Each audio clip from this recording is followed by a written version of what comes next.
Today I'm going to be showing you how to make a felted duck just like this one. You'll need your foam block, a felting needle or two, your yellow, orange, and white wool. You start with your foam block.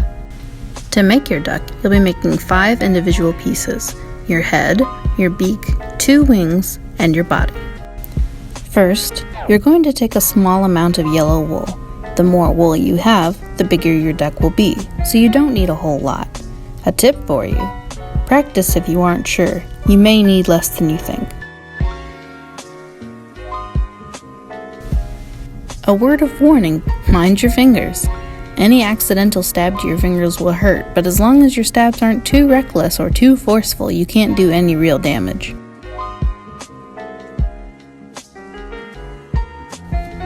After all your puncturing, you'll have a nice spherical head.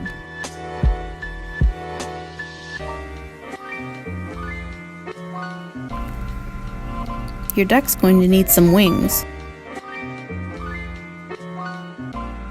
2 flat teardrop shapes with your yellow wool will make them look just right. No need to fear a flattened shaped tear, but still be careful not to attach it to the foam underneath. Next, we'll be making the duck's body. The most yellow wool you'll need is for your body, a lot more than your other parts. This time you'll be wanting more of an oblong shape, longer than a sphere, with your yellow wool. Give your duck a pointed tail in the back, making the shape more like a pointy Christmas elf shoe.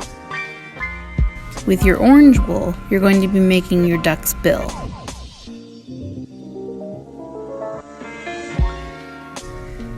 Create a small, thick capital L shape with your wool, with rounded edges.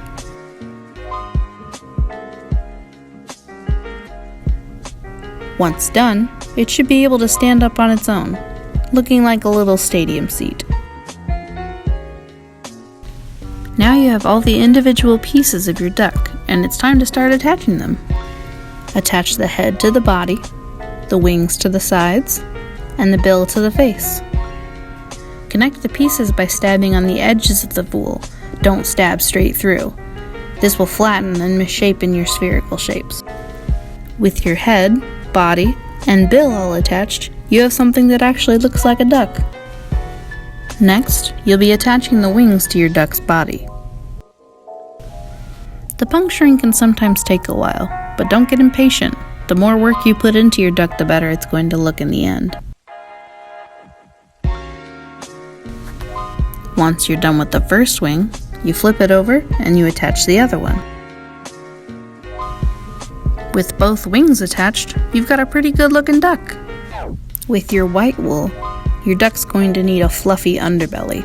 To do this, you're going to layer some of the white wool to the underside of your duck's body. If you puncture the bill in the same spot for a little while, you'll create a nostril.